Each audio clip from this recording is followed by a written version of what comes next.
Welcome to episode 12 of the Get It Group podcast. As you can see, I'm all alone today. DeAndre's got some midterms he's got to write. So he's got, I think he had one yesterday, one today, and one tomorrow. So it's just me for today, but he will be back for the weekend. We also might be live streaming Friday's game, Canada Olympic game. I think we are, but I know for sure me and DeAndre are getting together to watch it. But I'm not sure if we're going to actually live stream. We have talked about it a little bit, but we'll see. Today's just going to be a couple fun topics. I'm going to talk about the best offseason moves of last year, kind of revisiting what those look like right now. And then I'm also going to touch on the best sophomores this year. Some of them have been awesome. Some of them have been not so good. Some of them have lived up to the hype, and some of them have not, clearly. So um, that's the plan there. Super Bowl happened. Um, Seahawks just too good. Shout out my Seahawk fans. I got a couple buddies that are Seahawk fans, so good for them. I want to see Drake May win, but that's just me. I'm a Drake May fan. Uh, So yeah, I don't know how long this episode's gonna be. It's probably not gonna be too long. It's kind of difficult to go super long when you're just talking to yourself.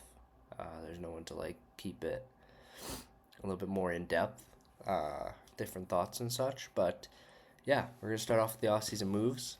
I got the first one here is Chris Kreider in Anaheim. He's got 30 points in 50 games up to this point. He is definitely helping their winning mentality. I mean, he's not the same guy that he was in New York, obviously, but I don't think he has to be. When you think about the fact that they have a Leo Carlson and a Cutter Gauthier, a Beckett Seneca, like they don't need Chris Kreider to be the New York guy. They just need him to be there and kind of set like a winning culture. He's won for a long time, so yeah.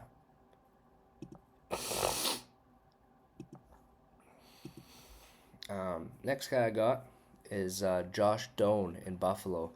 Was traded there from Utah, and I know when that trade went down, lots of people thought that Utah won that trade by a wide margin. I mean, I don't know if it was like so much as people thought it was a landslide, but Paterko is definitely the best player in the deal. To get Doan and Kesserling back is not a bad package at the time, in my opinion, but I definitely think people were riding that Utah high. Why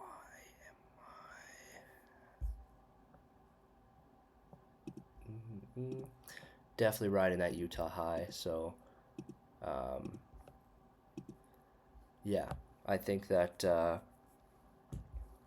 think that it makes sense that he's here now because he's got 39 points in 57 games, which is pretty good for a guy that a lot of people weren't sure could be a close to point per game guy. Obviously, he's not there, but if Josh Doan can be a 70-point guy next year, even, like, that's something that you are absolutely going to be happy with. So, um, yeah, I really like that for them. He seems to love it there. He re signed, so um, yeah, Buffalo. I want them to be in the playoffs. I think everyone does. So next up, we got Vegas. This is an obvious one. Mitch Marner. I don't know if he's lived up to the hype that he had going into the season. He has 58 points in 57 games. I think people were kind of needing him to be a 100-point guy to really be blown away. I wouldn't say he's been a disappointment, though, obviously. He is one of the most talented playmakers in the NHL, and playing alongside Eichel, you can see that. I think that I'm hoping that he can step up in the playoffs for them. I mean, Vegas always loads up on good players, and they look stacked, but they're clearly not as good as those top teams. They're definitely in that top six ish teams, but it's I don't know. These last couple of years, it's just felt like they can't get over the hump. So, yeah, Mitch Marner 58 points in 57 games. Next up, Philadelphia, Trevor Zegras. Um, I mean, at the time, I think people thought that it was just kind of an upside swing, that there was no chance that he was going to be good, and he has been awesome. I mean, he has 49 points in 56 games as a guy that was kind of just to get off our team from Anaheim. Obviously, he wasn't going to work there. He never was. Um, but yeah, Philly made out like bandits when you look back at that trade. So I'm pretty fired up for Philly. I think they're still quite a ways away, but to have Zegers kind of playing to this level, and it looks like he's having fun finally. Like in Anaheim, it was like those first couple of years he was like the face of the NHL, and then I don't think he got along with the coach, and then it just kind of it fell down from there. So I think that it's good for him to get a fresh start, and he's been very, very good. Very good. Next up is Carolina, Keandre Miller. Um, Weird player because you look at his stats, and he hasn't been great, but he's been good. And I know people have a lot of opinions about him. He seems to be a guy that no matter what you say, you're going to get an argument back. Uh, the people that follow the analytics more are going to say that he's terrible. Some people that have the eye test say he's good. I'm kind of in the middle. I think he's fine. I think he's overpaid a little bit, but he's got 23 points in 49 games, which is like really good. And then he's just a zero right now in Carolina, which Carolina is a good team, so I don't really know how that's possible. So obviously he's not a great defensive player at the moment, but yeah. Another thing is that he's a plus 45 in his career when he's playing with New York, so maybe he's just unlucky. I know their goaltending's been shaky, so I'm not really sure what's going on over there. But next up is my team, the Detroit Red Wings, getting John Gibson. He's 22-12 in his games, which is unbelievable. Red Wings. And he's got a 904 save percentage at the moment. Doesn't sound fantastic. I think he went on like a 6 game win streak. It might be more than that. I can't really remember. Um, but he's helping this team win games. Like the issue with Detroit there for a while is they would play good, but then they would have faulty goaltending. Now he's just steady. He's going to give you a good game. He's not going to let any easy ones in. And yeah, I think the floor is raised in Detroit with him and Talbot there, and they still have Kosa in the depths too. So that's one of my favorite like trio of goalies. Like not like they're like Hellebuck or Vasilevsky or whatever, but I mean when you think of three goalies that could probably just give you good numbers every night, I think all three of those could. So Montreal now. This is the last player I had. Noah Dobson in Montreal there. I think that it's a weird one because he's so offensive, but they also have Hudson there, who we'll talk about in a little bit. It's so weird to me because he's having a really good year. He's got 38 points in 57 games, plus 12. And just thinking back on that trade, it was definitely interesting. They gave up a prospect and 2 picks. They gave up pretty much Keyshawn Aitchison and Victor Eklund. Both those players could turn out. I know Aitchison has been pretty good so far. He looked okay in the World Juniors there. But I think that's a pretty good package for Dobson. Obviously, Dobson is very, very good, and Montreal is a very, very good team. Um, Looking back on that trade, it's hard to decide who won, but obviously he has been an impact player up to this point, and that's why he's on my list, obviously. Now we're going to touch on sophomores here. Just a few guys. I got Macklin Celebrini.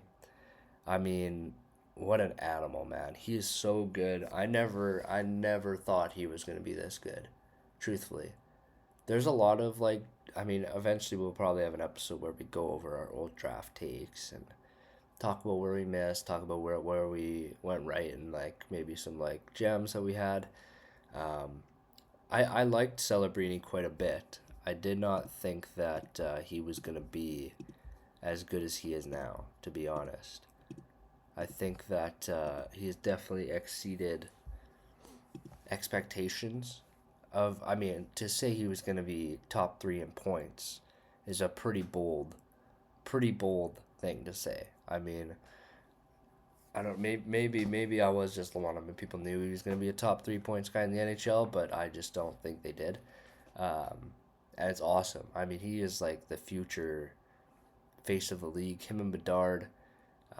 That's going to be a rivalry forever. It's kind of the same as not a rivalry, I guess, but competition.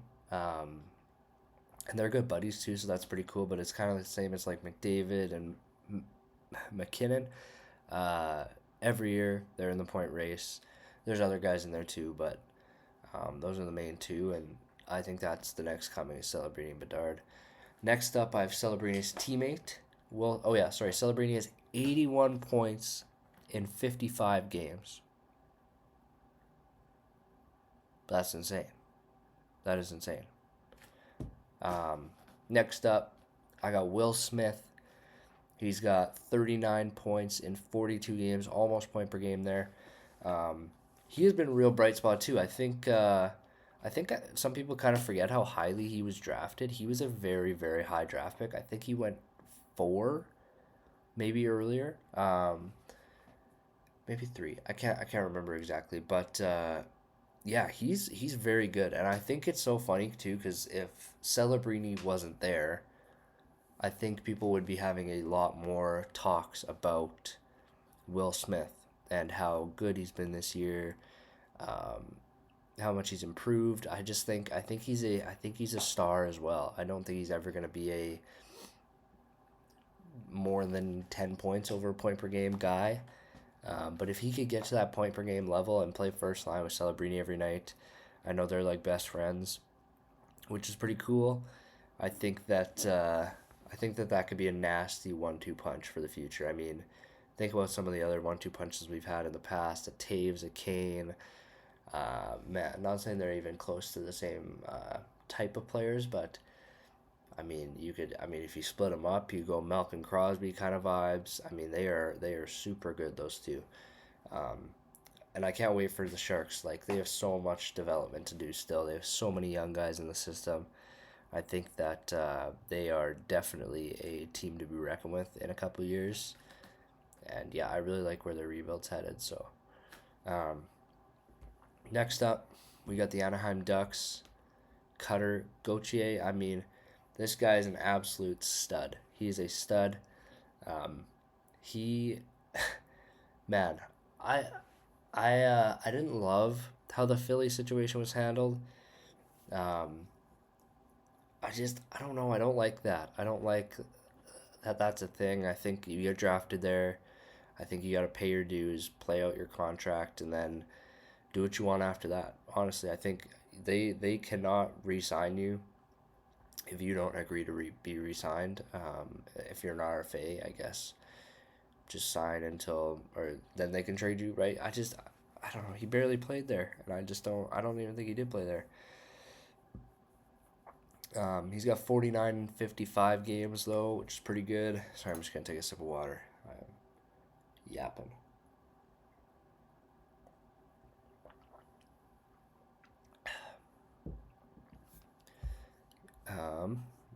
Yeah, I mean, he has been an absolute bright spot in Anaheim there. He is very, very good. I was very surprised. I mean, I knew he was going to be good, but to say he has 49 and 55 is pretty crazy. I mean, and he's playing first line. I think that first line that they got rocking those young guys is absolutely nasty. I mean, that's going to be the first line for the next 8 years. How crazy is that? Like, I would be super shocked if all 3 of those guys don't turn out to be at least 65-point guys. I mean, they're probably already there now. Like, if they could do that, they could do that for the next 8 years easily. But I could easily see them all being point per game guys. I mean, especially with Leo there, he's obviously the best of the 3. I definitely feel like they just fit well together. I think Cutter and I just like that trio. I think they're all just very different. And yeah, I think Cutter's got a very bright future. He's already proven to us that he can play legitimate minutes. We're going to talk about our last really positive one. It's going to be Lane Hudson in Montreal. He has 58 points in 57 games. So, for reference, that is the exact same amount of points as Mitch Marner, which is pretty insane if you ask me. I think that when you talk about a D-man putting up that many points, as much as he has his defensive efficiency or deficiencies, which I will be the first to point out. I think if you're a D-man, defense comes first, but when you're that talented offensively, it does help. He's a plus 22, um, which is 10 pluses better than Dobson. I'm pretty sure Hudson's playing first line power play though, which definitely helps. Um, yeah, I think that he is one of those guys that is gonna be. He's gonna play. He's gonna play. I don't know exactly what his ceiling is with his defensive deficiencies. Like I'm trying to think of other D men that were built like that. Even Eric Carlson, like he was really bad defensively for a while there, but he at least he's better. He's better than what Hudson gives you. I think if Hudson can turn into a Cale Makar defensively, you'd be happy there. I think he can get there. Um, it seems like he has a work ethic. I know he's on the ice a lot, so yeah, I think he deserves some flowers. He has been absolutely amazing this year, and it's really good for Montreal. I mean, Montreal to have their sophomore and their best acquisition in the offseason on this list, that says something. So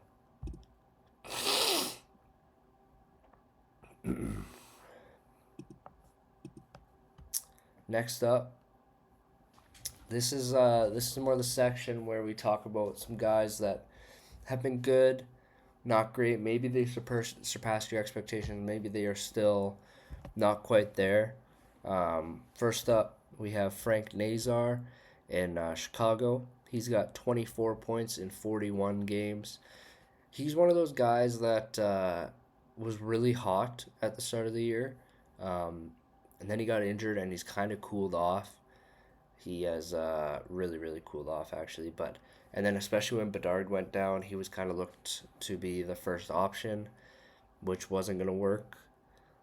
I think he is a second line player in his career. I don't think he has that first line potential to me, and I don't think him and Bedard can really play together because he is like they're both really small, and the Blackhawks already kind of get beat up a little bit.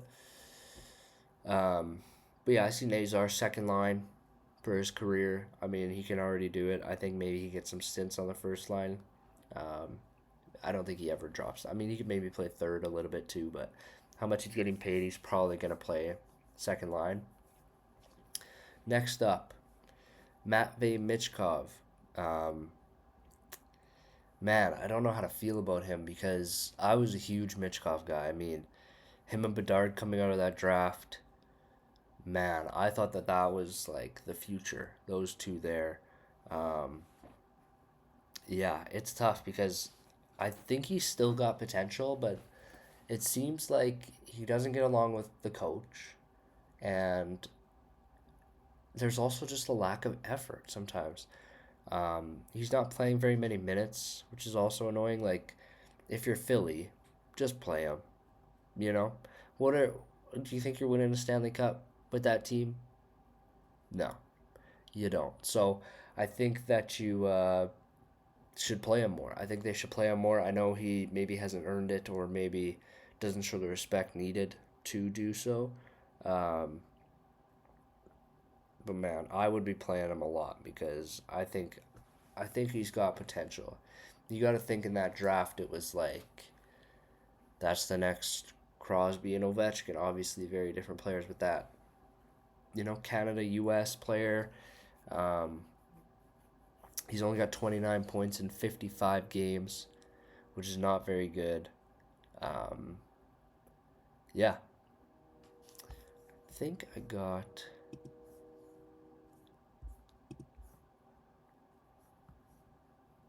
Next up, I got Yaroslav Askarov in San Jose. He's got an 889 save percentage 17 and 15 in his games. Um, it's tough there, man, because he was one of those goalies that had unlimited potential. I mean, when he was in Nashville, there was these discussions of when do you move on from Saros to get to Askarov, because he's the best goalie prospect we'd seen in a long time. And I think that it's just tough. I mean, I don't know if San Jose's defensive structure is there quite yet to really support a goalie. Obviously, that is way more important than I think people give credit for, is your team defense, your transition defense, and all that stuff. So um, they don't get enough block shots. I don't know. I think he's still got it. I think Askarov is. Maybe I'm just hopeful. I liked him a lot out of the draft. I like a lot of goalies, actually. I'm not gonna lie. I'm kind of a big fan of goalies. I don't know why. Just thinking about it now, I really like Wallstead too, and Kosa. Off topic. Um, but yeah, I think that when you're talking about a guy like Askarov, I think that he, just based on his potential, I think you can still have some belief there. I think that you can have a guy like him be the goalie of the future. Maybe he's a tandem guy. If you can get another good vet in the room, like, who knows? Who knows who they get, right? Maybe they bring in Cam Talbot, just on the top of mind, or maybe they bring in a um, Laurent Brossois or a Jake Allen. Um, I mean, they actually did bring in Brossois. I think they did that Chicago trade. But do you know what I mean? Like a guy that can carry a little bit more load. Maybe they get like 44-38 game split, or maybe 46, like Askarov playing a little bit more, depending who's hot, back to back, stuff like that. But yeah, I like Askarov. Hasn't had the best season, but he's here to stay in San Jose. Last guy I got, we're sitting at about 22 minutes here, so a little bit shorter, but I'll talk about some stuff after. Last guy I got is Dustin Wolf. It's so tough. He started the year so bad that his stats now honestly make it seem like he's been really good. He's at an 8.96 on a very terrible Calgary team, so that's not bad at all. He's 16 and 21. Again, really bad team. To be 16 and 21 with an 8.96 really isn't that bad. Lots of goalies on those rebuilding teams are doing a lot worse. Jordan Pennington. Um, yeah, I mean, he's a guy that has all the talent in the world, is super technically sound, and I think that when Calgary is rebuilding, I think he's the guy. I don't think there's any discussion. I know at the start of the year they were kind of running with Cooley a little bit when Wolf was talking to the media a little bit too much and really, really struggling. They were running with Cooley, but there's a clear skill gap there. But I think if you can keep Wolf around when you rebuild this team, I hope they sell big at the deadline. Just sell everything you have, draft a whole bunch of players, and just reset. Maybe they get McKenna. That's kind of my prediction. I think McKenna is going to be a flame. Um, I mean, I've been doing my prospect read ups too. That's kind of all I gotta say about Wolf, to be honest. But I've been doing some film on the prospects. I've done the top three.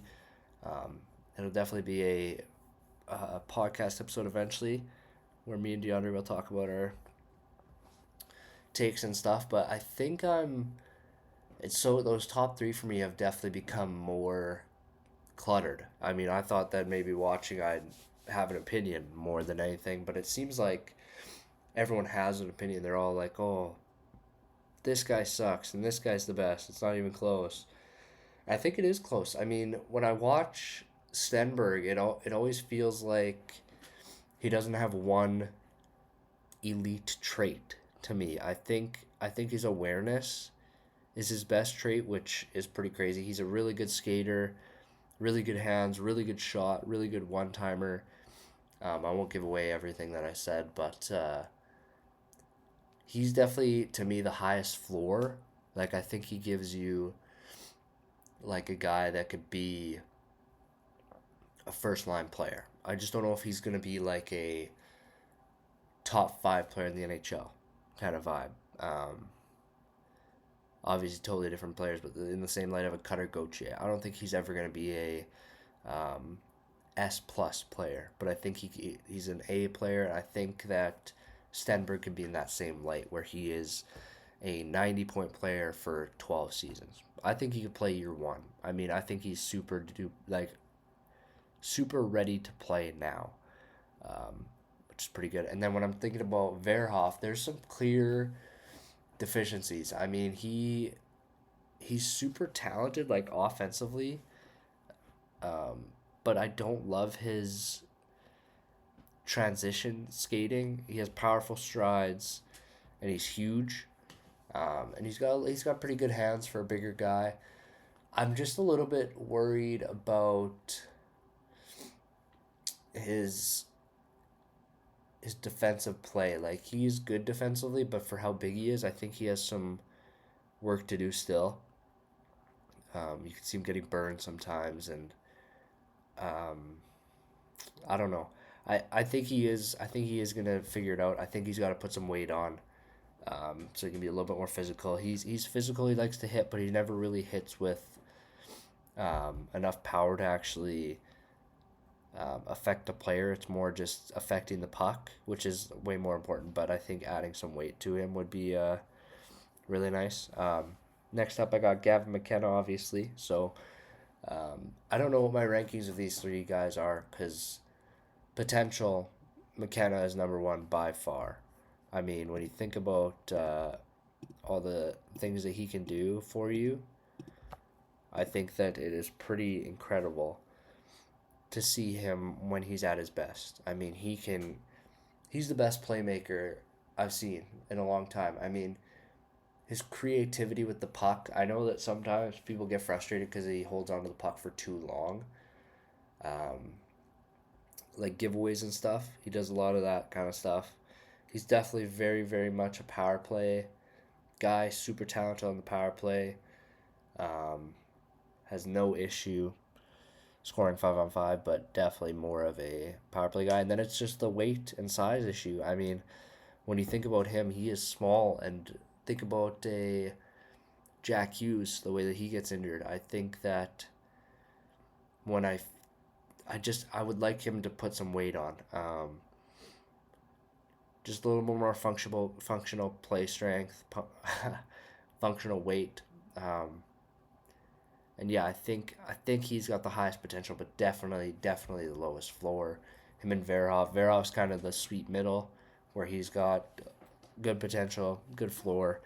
I think Stenberg has an unreal floor and a decent potential, and then obviously I'm talking when I'm saying these potential, I'm talking for a top three pick. Like, they're gonna have more potential than a late first round guy, but when you're thinking about a top three pick in the grand scheme, that's kind of how I'm thinking about it. That's kind of all I got for today. How do you think that went, DeAndre? He's not here. Uh, yeah, I think that was good. I mean, it's so tough, right? I feel like I was running out of breath there, but it's a lot of talking. It's a lot of talking. I know a lot of people like to talk, so maybe they should talk instead of me. But we are planning a guest, so not to spoil anything, but we will be having a guest on in the month of February. We have not decided a date. We have talked to the person, but we have not found a good date yet. Um, but yeah, I think that's all I got for today. Trying to think of other updates in life here. I listened to J. Cole's new album. That was fun. It's okay, you know. Um, I know me and DeAndre talk a little bit of music too, so I'm sure we'll touch on that because we were talking about that album coming out and stuff. So, but yeah, that's gonna do it for today's pod. I hope you enjoyed. I hope that having it just be me didn't suck too bad. I know everyone's fan favorite is DeAndre, so um, but you got to just deal with me for one day. So, and what are you gonna do? You're gonna not watch because you're already watching. You might as well keep watching till the very end when I say, yeah. Until next time, get a clue.